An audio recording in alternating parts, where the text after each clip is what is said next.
కాకినాడలో ఓ తండ్రి వినూత్నంగా కాబోయే అల్లుడు గురించి ఆరా తీశారు.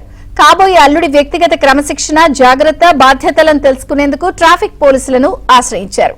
Aadhaar number, phone number, car, bike నెంబర్లు తీసుకుని కాకినాడ ట్రాఫిక్ పోలీసుల వద్దకు వెళ్లి వివరాలు కావాలని కోరారు. తన కూతురికి పెళ్లి సంబంధం చూశానని, ఆ అబ్బాయి గురించి తెలుసుకుందామని వివరాలు కావాలని పోలీసులను కోరడంతో పోలీసులు ఆశ్చర్యపోయారు.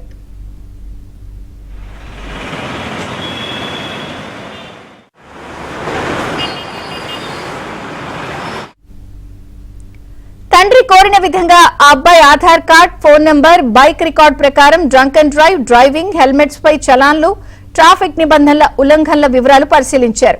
ఎటువంటి పెండింగ్ చలానాలు లేవని నిర్ధారించి వివరాలను ఇచ్చారు. తన కుమార్తె కాబోయే భర్త గుణగణాలు, క్రమశిక్షణ, బాధ్యత, నమ్మకం కుదరకుండా ఎలా పెళ్లి చేయగలను అంటూ పోలీసులు అడిగిన ప్రశ్నకు సదరు తండ్రి సమాధానం చెప్పారు. 26వ తేదీ సాయంత్రం అవర్స్ లో ట్రాఫిక్ డ్యూటీలో ఉండగా సుమారు ఒక 55 సంవత్సరాల వయసు ఉన్నటువంటి వృద్ధుడు మా వద్దకు రావడం జరిగింది. స్లిప్ మాకు ఇవ్వడం జరిగింది. స్లిప్ లో ఒక మోటార్ సైకిల్ యొక్క బండి నెంబరు, ఒక కారు యొక్క బండి నెంబరు కూడా మాకు ఇచ్చి వాటి మీద ఏవైతే చలనాలు ఉన్నాయో అవన్నీ కూడా ఒకసారి చూసి చెప్పమంటం జరిగింది. తర్వాత ఆ చలనాలు మేము ఒకసారి ఆ రెండు వాహనాల యొక్క చలనాలు పరిశీలించిన తర్వాత చలనాల మీద ర్యాష్ డ్రైవింగ్ కేసెస్ కానీ, హెల్మెట్ పెట్టుకోవడం ఉన్నటువంటి కేసెస్ కానీ, డ్రంక్ అండ్ డ్రైవ్ సంబంధించినటువంటి కేసెస్ కానీ ఏమైనా ఉన్నాయో అని చెప్పి మొత్తం పూర్తిగా క్షుణ్ణంగా పరిశీలించి ఎటువంటి చలనాలు నమోదు కాలేదన్న విషయాన్ని అతనికి మేము నిర్ధారణకు వచ్చి అతనికి చెప్పడం జరిగింది.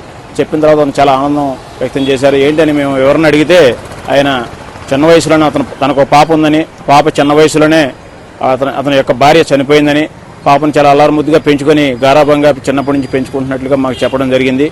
చెప్పిన తర్వాత పాపకు సంబంధాలు చూసే క్రమంలో అతనికి ఆ సంబంధాలు చూసేటువంటి వ్యక్తికి ఈ మోటార్ సైకిల్, ఈ కారు ఉన్నట్టు, ఆ కారు మీద ఎటువంటి చలనాలు ఏమైనా ఉన్నాయో ఒకసారి చెక్ చేసుకుందాం, ఈ ట్రాఫిక్ రూల్స్ ఎంతవరకు పాటిస్తున్నాడు అనే విషయాన్ని క్లారిటీ తెలుసుకోవడం కోసం, అదేవిధంగా వాహనాన్ని ఎంత డిసిప్లిన్ గా, క్రమశిక్షణగా ఈ యొక్క ట్రాఫిక్ విలువలకు పాటిస్తూ ఎంత చక్కగా నడుపుతున్నాడో లేదన్న విషయాన్ని నిర్ధారణ చేసుకోవడం కోసం ఈ రకంగా మమ్మల్ని అడిగినట్లుగా ఆయన చెప్పడం జరిగింది.